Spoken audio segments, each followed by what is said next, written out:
नमस्कार। कृषि दर्शन कार्यक्रम में आप सभी का स्वागत है। मैं हूं आपके साथ अदिति शर्मा। आज के हमारे इस कार्यक्रम में हम आपके लिए लेकर आए हैं शेरे कश्मीर कृषि विज्ञान एवं प्रौद्योगिकी विश्वविद्यालय कश्मीर द्वारा शोध एवं अन्य कार्यों की जानकारी। साथ ही होंगी खबरें खेती की और मौसम की जानकारी। तो फिर आइए आज के हमारे इस कार्यक्रम की शुरुआत करते हैं।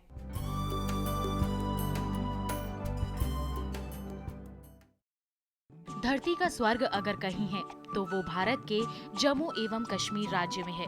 जी हाँ, हम बात कर रहे हैं कश्मीर की। यहाँ चाहे गर्मी का मौसम हो या ठंड का, हर समय लोगों के आकर्षण का केंद्र बना रहता है। कश्मीर में कृषि एवं पशुपालन का अपना विशेष महत्व है। इसके बारे में विस्तार से जानकारी दे रहे हैं शेरे कश्मीर कृषि विज्ञान एवं प्रौद्योगिकी विश्वविद्यालय कश्मीर के कुलपति डॉक्टर नजीर अहमद। हम कोशिश कर रहे हैं जो फार्मर्स के वैरायटीज़ जो हम लगा रहे हैं, वहाँ ग्रो कर रहे हैं, फार्मर जो कर रहे हैं उनको किस तरह हम बढ़ावा देंगे। और हमने यहाँ जो PPV-FRA अथॉरिटी ने एक अवार्ड का एक प्रोविज़न रखा हुआ था, हमने उन लोगों से इस अवार्ड के लिए हमने अप्लाई करवाया और उसके ज़रिए अब हमारे जो फार्मर्स को जो जिस एक बहुत ही इम्पॉर्टेंट वैरायटी है, दो वैरायटीज़ है जो मुश्कबुजी कहते हैं और कमद वैरायटी है, सेंटेड वैरायटी है।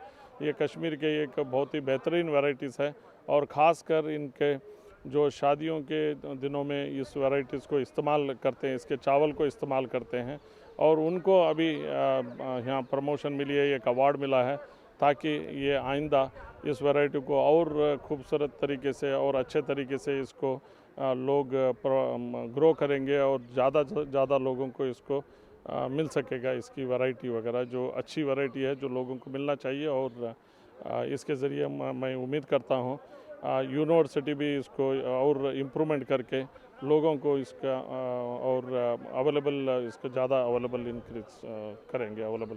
और एप्पल के लिए तो बेहतरीन जगह है और आजकल हम करीबन 20 लाख टन तक एप्पल हम ग्रो कर रहे हैं। करीबन 65% जो एप्पल है वो कश्मीर से आता है और करीबन आमदनी 6,000 करोड़ से ज़्यादा इसकी आमदनी भी हो रही है। अब हम यूनिवर्सिटी की तरफ से हम कोशिश कर रहे हैं कुछ हाई डेंसिटी प्लांटेशंस वगैरह का अभी हम डेमोन्स्ट्रेशन और इसको प्रमोट कर रहे हैं फार्मर के ज़रिए, ताकि इसकी जो प्रोडक्शन जो प्रोडक्टिविटी है जो आजकल है 10 टन प्रोडक्टिविटी चल रही है, अब हम चाह रहे हैं कि इसको 40 से 50 टन तक ले जाने के तरीके अभी हम ये लोगों को बता रहे हैं और उसको डेमोन्स्ट्रेट कर रहे हैं। यूनिवर्सिटी इस पे बहुत सारा काम कर रहे हैं, हाई डेंसिटी प्लांटेशन एप्पल में, वॉलनट में, चाहे आलमंड हो और बाकी जितने भी हमारे पीचेस है, प्लम्स है, एप्रिकॉट्स है, इन सारे चीज़ों में काम कर रहे हैं। लेकिन अभी हमें फोकस अभी हम दे रहे हैं जो high density plantation and Apple. उम्मीद करता हूँ इसमें जो आजकल हमारे एवरेज प्रोडक्ट विद 10 टन है, हाई डेंसिटी प्लांटेशन के ज़रिए 40 से 50 टन तक पहुंचने की हम कोशिश कर रहे हैं। और हमारे जो तजुर्बा जो है 8-10 साल से जो हम ये ट्राई किए हैं हाई डेंसिटी डेमोन्स्ट्रेशन कश्मीर में और ख़ासकर सेंट्रल इंस्टीट्यूट टेम्परेट हॉर्टिकल्चर में और हमारे शेर कश्मीर एग्रीकल्चर यूनिवर्सिटी में, जो तजुर्बे से हमें ये पता चला है कि वैरायटीज़ नए वैरायटीज़ भी हमने इंट्रोड्यूस किए हैं। उन वैरायटीज़ में अभी 50 टन तक 50 से 60 टन तक भी हमने अभी रियलाइज़ कर रहे हैं इसकी प्रोडक्शन। तो अब उम्मीद है इन आने वाले सालों में 4-5 सालों में या आने 5 साल के बाद ये हाई डेंसिटी प्रमोशन अच्छा हो जाए तो हमारी जो प्रोडक्शन जो है जो आज 20 लाख टन है ये 50 लाख टन तक भी पहुंचने की उम्मीद है 5-10 साल में। देखिए हमारा जो वॉलनट का यहाँ से खासकर काफ़ी एक्सपोर्ट हो रहा है, तो करीबन 500 करोड़ तक का हमारा वॉलनट का एक्सपोर्ट वगैरह हो रहा था। लेकिन अब ज़्यादा कंपटीशन आ रहा है, कैलिफोर्निया वॉलनट वगैरह का भी काफ़ी उसमें कंपटीशन है। लेकिन हमारी जो क्वालिटी है ख़ासकर जो कश्मीर की जो वॉलनट्स जो निकलते हैं उनकी क्वालिटी इंटरनेशनल लेवल पे बहुत अच्छी है। अब हमारी इसमें भी हमारी कोशिश है यूनिवर्सिटी के साइड से और ICR इंस्टीट्यूट CITH के साइड से भी हमारी कोशिश है जो नए वैरायटीज़ हमने जो डेवलप किए हैं, जैसा कि हमारे यूनिवर्सिटी से हमने हमदान सुलेमान वैरायटी हमने दिए, CITH से CITH सीरीज़ के कुछ वैरायटीज़ दिए हैं। इन वैरायटी के ज़रिए हम कोशिश कर रहे हैं वो ज़्यादा से ज़्यादा पौधा लोगों तक पहुँचे और ज़्यादा से ज़्यादा इसमें आर्चर्डिंग सिस्टम आ जाए, ताकि हम इसमें फर्दर ग्रेडिंग प्रोसेसिंग वगैरह करके जो प्रोसेस प्रोडक्ट जो कर्नल्स हम जो कहते हैं जो बाहर से जो आता है कैलिफोर्निया से, उससे बेहतरीन हमारे पास वैरायटीज़ है, उनको हम प्रमोट अभी कर रहे हैं। और आर्चर्डिंग उसका जो ज़्यादा से ज़्यादा प्लांटिंग मटेरियल हम बना रहे हैं यूनिवर्सिटी के साइड से और लोगों तक पहुंचा रहे हैं। देखिए फसल में जैसा कि हमारे जो राइस है, अभी राइस का तो एक मेन हमारा सीरियल क्रॉप्स है, उसके अलावा मेज़ है, तो वीट है, तो फॉडर क्रॉप्स में वोट वगैरह है, ऑयल सीड में हमारा जो सरसों जो ब्राउन सरसों कहते हैं, मस्टर्ड वगैरह वो ग्रो कर रहे हैं। साथ ही साथ हम कोशिश कर रहे हैं अभी सनफ्लावर वगैरह का भी हम कोशिश कर रहे हैं। जो पल्सेस की हमारी कुछ कमी है जम्मू एंड कश्मीर में, पल्सेस क्रॉप्स को भी हम अभी प्रमोट कर रहे हैं। एक नया अभी गवर्नमेंट ऑफ इंडिया से एक स्कीम भी आई है, उसमें हमने लार्ज स्केल अभी सीड प्रोडक्शन वगैरह ले रहे हैं। यूनिवर्सिटी ने पल्सेस में करीबन डज़न से ज़्यादा वैरायटीज़ हमने यहाँ डेवलप की हैं यूनिवर्सिटी के साइड से। उन जो नए नए वैरायटीज़ जो हमने डेवलप किए हैं, उन वैरायटीज़ को हम अभी प्रमोट सीड मल्टीप्लिकेशन चेन में लाकर लोगों को सीड का उसका मुहैया कराएंगे, उनको अवेलेबल कराएंगे ताकि वो ज़्यादा से ज़्यादा ग्रोथ करे। और पल्सेस की कमी जो हमें है इंडिया में, हिंदुस्तान में जो हमारी कमी है और हमारे स्टेट में जो कमी है, हम उसको पूरा कर सकें। हमने जो एग्रीकल्चर यूनिवर्सिटी में पल्सेस में करीबन हमने 1 डज़न वैरायटीज़ हमने डेवलप किए हैं, चाहे वो मूंग के हैं, राजमाश के हैं, कौपी के हैं। तो ये सारे वैरायटीज़ को हमने अभी नए नए वैरायटीज़ को हमें अभी सीड प्रोडक्शन चेन में लाके जो उसका सीड पहले बना रहे हैं, ज़्यादा से सीड अभी हम फार्मर को सप्लाई कर रहे हैं ताकि उसके प्रोडक्शन बढ़े। जैविक खेती का जो ऑर्गेनिक फार्मिंग का जो है, हमारे यहाँ देखिए कुछ ऐसे इलाके हैं जैसे कि दूर दराज के जो ट्राइबल एरियाज़ है, वहाँ अभी भी जो नेचुरल एक फार्मिंग प्रैक्टिसेस चल रहे हैं। उन इलाकों में हम भी कोशिश कर रहे हैं, हमारे यूनिवर्सिटी के साइड से भी कोशिश कर रहे हैं ताकि वहाँ ऑर्गेनिक फार्मिंग टेकअप करे। वॉलनट जो हम जो कह रहे हैं, वॉलनट जो है, अखरोट जो है, वो ऑलरेडी एक ऑर्गेनिक तरीके से ग्रो हो रहा है, एक डिफ़ॉल्ट ऑर्गेनिक प्रोडक्ट है। बहुत सारे लोग उसको अभी एज ए ऑर्गेनिक क्रॉप ले रहे हैं। जैसा राजमा है, हमारा जो कश्मीर का राजमा है, वो भी एक ऑर्गेनिक प्रोडक्ट के ज़रिए लोग बेचते भी हैं। कुछ आलू है, इवन आलमंड वगैरह जो है, हमारा अखरोट वगैरह जो है, वो हमें बिना कोई रासायनिक खाद या रासायनिक जो पेस्टिसाइड के बिना पेस्टिसाइड के हमारे ये जो ऑलरेडी ग्रो हो रहे हैं, इन क्रॉप्स को हम प्रमोट कर रहे हैं ताकि इसको इमीडिएट एक ऑर्गेनिक का एक शेप दें, एक ऑर्गेनिक फार्मिंग प्रैक्टिसेस में ला रहे हैं। और उसके लिए ऑर्गेनिक कुछ पैकेज वगैरह भी हम बना रहे हैं यूनिवर्सिटी के साइड से ताकि एक इसको ऑर्गेनिक सर्टिफिकेट हो जाए और उन क्रॉप्स को वो बढ़ावा मिले। जो हमारे जितने भी राइस का स्टोरेज है या ग्रेन्स का स्टोरेज है, पल्सर स्टोरेज वगैरह में जो प्रॉब्लम्स आ रहे हैं, उनको सॉल्व करने के लिए हमारे पास टेक्नोलॉजी वगैरह हम डेवलप कर रहे हैं। अलग अलग स्टोरेज स्ट्रक्चर्स वगैरह जो लो कॉस्ट स्टोरेज स्ट्रक्चर्स वगैरह जो है, उसमें काम चल रहा है।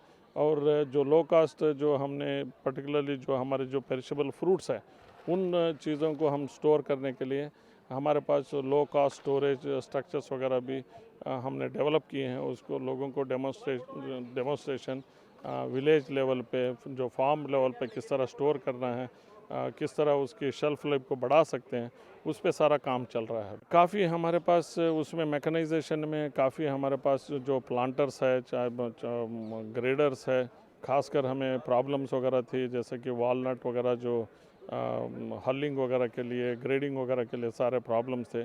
उन चीज़ों को हमें सॉल्व करने के लिए हमारे यहाँ से काफ़ी ग्रेडर्स वगैरह भी बने हैं, हलर्स वगैरह भी बने हैं, वॉशर्स वगैरह बने हैं। और छोटे छोटे जो इम्प्लीमेंट्स जो हिल एग्रीकल्चर में जो यूज़ हो सकते हैं, उनके काफ़ी हमारे पास हिल उसमें एग्रीकल्चर के इम्प्लीमेंट, चाहे वो कटाई के लिए हो, चाहे हार्वेस्टिंग के लिए हो, वो सारे हमारे पास हार्वेस्टर्स वगैरह भी बने हैं हमारे। कुछ फ्रूट हार्वेस्टर वगैरह, वो सारे चीज़ें, बहुत सारे चीज़ें हमारे वहाँ जो हमारे हिली एरियाज़ में जो यूज़ कर सकते हैं, वैसे काफ़ी हमारे पास इक्विपमेंट्स वगैरह मशीनरी बने हैं। वो हम वहाँ मल्टीप्लाई भी कर रहे हैं और लोगों को दे भी रहे हैं यूनिवर्सिटी। पशुपालन के हिसाब से जो हमारा जो मिल्क जो प्रोडक्शन है, एवरेज मिल्क प्रोडक्शन है, अच्छा है हमारे स्टेट में, खासकर कश्मीर वैली और जम्मू में काफ़ी अच्छा चल रहा है। लेकिन अभी वो क्योंकि सीज़न में, हमारे विंटर सीज़न में थोड़ा सा स्लैक सीज़न होता है, फॉडर क्रॉप्स की कमी की वजह से थोड़ा सा हमारे मिल्क प्रोडक्शन में कमी आती है। लेकिन अभी नए नए तरीके से साइलेज वगैरह अभी बना के और कुछ कॉन्सेंट्रेट्स वगैरह अभी प्रोवाइड कर रहे हैं। और ब्रीड इम्प्रूवमेंट में भी हमारा काफ़ी काम चल रहा है, जैसे कि जर्सी है, जो हॉलस्टाइन फ्रीज़र वगैरह का है, उनके जो हमने क्रॉस ब्रीड वगैरह वहाँ से अभी डेवलप किए हैं, वो क्रॉस ब्रीड वगैरह वहाँ बहुत सारे चल रहे हैं अभी। तो उनकी मिल्क प्रोडक्शन अभी रेज़ हो रही है, धीरे धीरे से मिल्क रेज़ हो रही है। और साथ साथ हमारे जो पोल्ट्री में जो है बैकयार्ड पोल्ट्री का हमें अभी काफ़ी प्रमोट किया है यूनिवर्सिटी की साइड से। और ख़ासकर हमारे यहाँ वनराजा करके, क्रॉयलर करके कुछ नए नए स्ट्रेन्स आए हैं, उनको हम प्रमोट कर रहे हैं। तो मीट टाइप जो शीप और गोट्स, उनका भी हम वहाँ से प्रमोट कर रहे हैं। कुछ हमारे पास कॉरिडल शीप है, मेरिनो शीप्स है, फैक बी जीन वगैरह का, जहाँ ट्रिपलेट्स वगैरह जो पैदा होते हैं, उन चीज़ों को भी हमने उस तरह के जो शीप्स को क्योंकि वहाँ बहुत डिमांड है, करीबन 2000 करोड़ तक का हमें मीट इंपोर्ट होता है जो कश्मीर में, जे&के स्टेट में। और उसको कमी करने के लिए और मीट टाइप शीप और गोट को प्रमोट करने के लिए यूनिवर्सिटी बहुत सारे वहाँ ड्यूअल पर्पस कुछ हमने वूल और मीट के लिए हमने जो स्ट्रेन जो क्लोन्स है वो हम तैयार कर रहे हैं अभी शीप के और गोट के भी। और पश्मीना का तो आप जानते ही हैं, जो पश्मीना जो गोट्स है वो हमारे जो लद्दाख रीजन में बड़े फेमस है। और पश्मीना उनको प्रमोट करने के लिए भी यूनिवर्सिटी ने बहुत अच्छे स्कीम नेशनल लेवल पे स्कीम्स वगैरह भी ले लिया।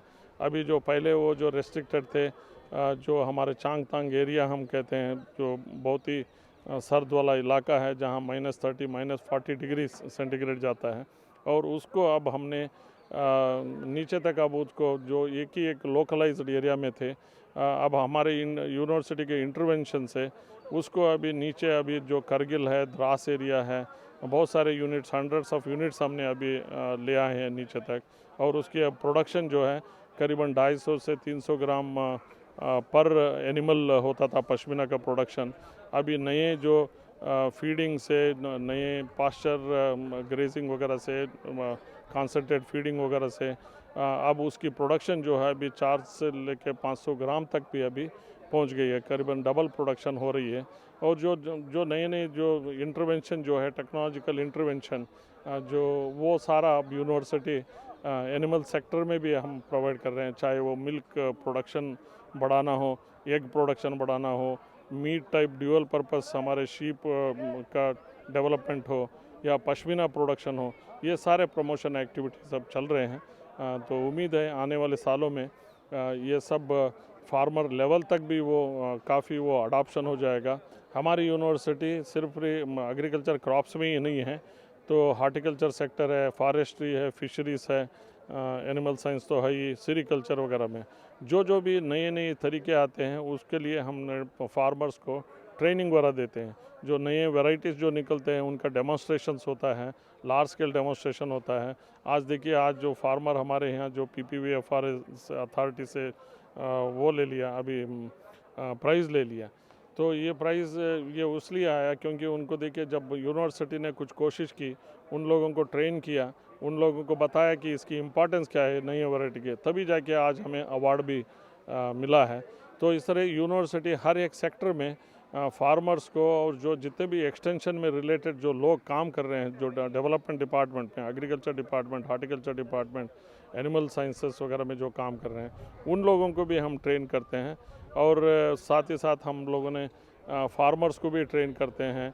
और जो एम्प्लॉयमेंट जनरेशन करने के लिए जो यंग यूथ्स है, तो उनके लिए भी जो रिलेटेड, जैसा नर्सरी प्रोडक्शन है, मशरूम है, बी कीपिंग है, सीड प्रोडक्शन वगैरह जो है, प्लांटिंग मटेरियल प्रोडक्शन है, उन हर एक सेक्टर में, चाहे वो पोल्ट्री रेयरिंग है, डेयरी फार्मिंग है, उन सब में हमने उनको अभी ट्रेनिंग वगैरह देते हैं। 3-3 महीने की ट्रेनिंग है, कोई 1 साल के सर्टिफिकेट कोर्स है, कुछ 1 वीक प्रोग्राम वगैरह होते हैं, जिसमें ताकि लोगों को हमने, चाहे इर्रेस्पेक्टिव मेल या फीमेल, जितने भी अपने मेल फीमेल फोक है, जो अनएम्प्लॉयड यूथ है, बॉयज़ एंड गर्ल्स, उन सारों को हमने ये ट्रेनिंग वगैरह दे रहे हैं। हमें अब ज़रूरी है जो नौजवान, पढ़े लिखे नौजवान आगे आकर साइंटिफिक तरीके से इसको खेती करे और इस प्रोफेशन को आगे बढ़ाए। कार्यक्रम में वक्त हो चला है एक छोटे से ब्रेक का। आप कहीं मत जाइए, देखते रहिए हमारा कार्यक्रम कृषि दर्शन। ये लो और बताओ। बस। अरे ये क्या भैया जी, बस इतनी सी रासायनिक खाद? किसानी छोड़ रहे हो क्या? किसानी नहीं, नादानी छोड़ रहे हैं। मिट्टी की जांच कराई है। अब तो लालाजी जितनी जरूरत है उतने ही उर्वरक खेत में डालेंगे। हाँ, किसान भाई आज ही अपने जिले की नजदीकी भूमि परीक्षण प्रयोगशाला में मिट्टी की जांच जरूर करवाएं और मिट्टी में पोषक तत्व, नमी व पौधे के विकास को देखते हुए केवल जरूरत के अनुसार ही पोषक तत्व डालें। और हाँ, मिट्टी में गंधक, जस्ता, बोरोन जैसे सूक्ष्म पोषक तत्वों का पता लगाना भी न भूलें। उर्वरक और जैविक खाद के सही उपयोग से भूमि का उपजाऊपन बनाए रखें, उत्पादकता बढ़ाएं, खर्चा घटाएं और बहुमूल्य विदेशी मुद्रा बचाने में भी सहयोग दें। और हाँ, धीमी गति से नाइट्रोजन उपलब्ध कराने वाले उर्वरकों जैसे नीम लेपित यूरिया को प्राथमिकता दें और यूरिया का पत्तों पर छिड़काव करें। अरे वाह, तू तो सचमुच समझदार हो गया रे। अधिक जानकारी के लिए संपर्क करें जिला कृषि अधिकारी या किसान कॉल सेंटर। ब्रेक के बाद आप सभी का स्वागत है कार्यक्रम कृषि दर्शन में। आपने अभी देखा कि कश्मीर, जिसे धरती का स्वर्ग भी कहा जाता है, वो कृषि एवं पशुपालन के क्षेत्र में भी महत्वपूर्ण भूमिका निभा रहा है। तो आइए अब देखते हैं हमारा अगला सेगमेंट, खबरें खेती की। खाद्य तेल आयात घटने के आसार, पाम तेल की कीमतों में गिरावट, बासमती चावल का निर्यात बढ़ा। नमस्कार, खबरें खेती की में आपका स्वागत है। मैं हूं मोनालिसा। अब खबरें विस्तार से। देश का खाद्य तेल आयात पिछले कुछ वर्षों से लगातार बढ़ रहा है। ये 6 साल में पहला ऐसा वर्ष होगा जिसमें खाद्य तेलों के आयात में बढ़ोतरी नहीं होगी। इसकी वजह यह है कि घरेलू स्तर पर रिकॉर्ड स्तर के आसपास तिलहनों के उत्पादन से खाद्य तेलों की आपूर्ति बढ़ी है। भारत विश्व का सबसे बड़ा खाद्य तेल आयातक है। यह इस साल 140 से 145 लाख टन खाद्य तेल का आयात कर सकता है, जबकि 2015-16 में आयात 145 लाख टन रहा था। इसकी वजह ये है कि पिछले साल सोयाबीन का ज्यादा उत्पादन हुआ है और सरसों की फसल के भारी उत्पादन का अनुमान है। भारत मुख्य रूप से पाम तेल का आयात मलेशिया एवं इंडोनेशिया और सोयाबीन तेल का आयात अर्जेंटीना से करता है। Solvent extractors association of India (SEA) ने अनुमान जताया है कि इस साल भारत का खाद्य तेल आयात घटकर करीब 140 लाख टन रहेगा। मलेशिया में पाम तेल का उत्पादन बढ़ने का अनुमान है। इसका असर पाम तेल की कीमतों पर पड़ना चालू हो गया है। मलेशिया में पाम तेल का भाव 2,800 रिंगिट से भी नीचे आ गया है, जो कि पिछले 3.5 महीने का निचला स्तर है। भारत में खाद्य तेलों के आयात में पाम तेल की हिस्सेदारी सबसे ज्यादा है, इसलिए इसका असर घरेलू बाजार में खाद्य तेलों की कीमतों पर भी पड़ेगा। वैसे भी खरीफ के साथ ही रबी में भी घरेलू बाजार में तिलहनों की पैदावार ज्यादा होने का अनुमान है, जिससे सरसों और मूंगफली की कीमतों में गिरावट आई है। बासमती चावल का निर्यात बढ़कर 4.08 लाख टन का हुआ है, जबकि पिछले साल इसका निर्यात केवल 3.27 लाख टन का ही हुआ है। हालांकि वित्त वर्ष 2016-17 में बासमती चावल के कुल निर्यात में थोड़ी कमी आई है। वित्त वर्ष 2016-17 में बासमती चावल का निर्यात 39.99 लाख टन का ही हुआ है, जबकि इसके पिछले वित्त वर्ष 2015-16 के दौरान 40.45 लाख टन बासमती चावल का निर्यात हुआ था। गैर बासमती चावल का निर्यात वित्त वर्ष 2016-17 के दौरान बढ़कर 68.13 लाख टन का हुआ है, जबकि पिछले वित्त वर्ष के दौरान 64.64 लाख टन का निर्यात हुआ था। डॉलर के मुकाबले रुपये में आई मजबूती से इस समय बासमती चावल के निर्यात सौदे सीमित मात्रा में ही हो रहे हैं, जिससे घरेलू बाजार में पूसा 1121 बासमती चावल और धान की कीमतों में गिरावट आई है। मौसम करवट बदल रहा है। तापमान में उतार चढ़ाव स्पष्ट देखने को मिल रहा है। आइए जानें इन दिनों के मौसम का हाल और उनके अनुरूप होने वाले कृषि कार्य।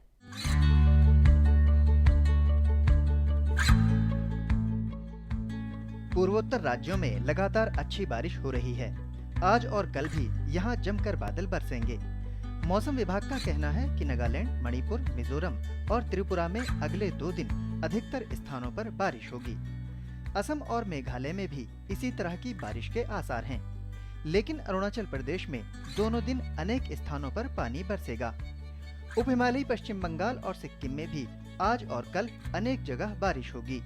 लेकिन गांगेय पश्चिम बंगाल, ओडिशा, बिहार और झारखंड में कहीं कहीं बारिश की उम्मीद है। उत्तर प्रदेश में कल 1-2 जगह तो हरियाणा, दिल्ली और पंजाब में कहीं कहीं बारिश की संभावना है। दूसरी ओर उत्तराखंड, जम्मू कश्मीर और हिमाचल प्रदेश में आज कुछ स्थानों पर तो कल अनेक जगह बारिश होगी। लेकिन राजस्थान और मध्य प्रदेश में अगले 2 दिन मौसम साफ रहेगा।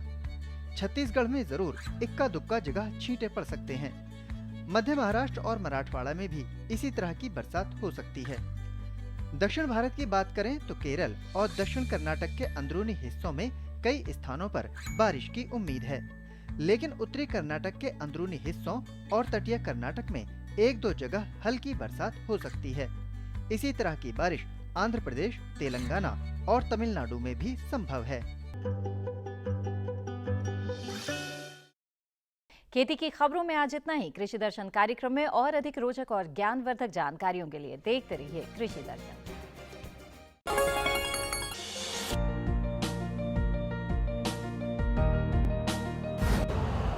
यूरिया का स्वदेशी उत्पादन 70 लाख टन बढ़ाने के लिए 6 उर्वरक संयंत्रों का उद्धार किया जा रहा है। FCIL के गोरखपुर, सिंदरी, तलचर और रामागुंडम संयंत्र, HFCL की बरौनी इकाई और BVFCL की नामरू फोर्थ।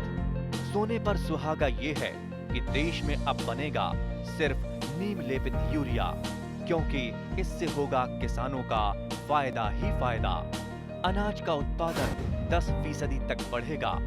बढ़ेगी 10 से 15% नाइट्रोजन क्षमता।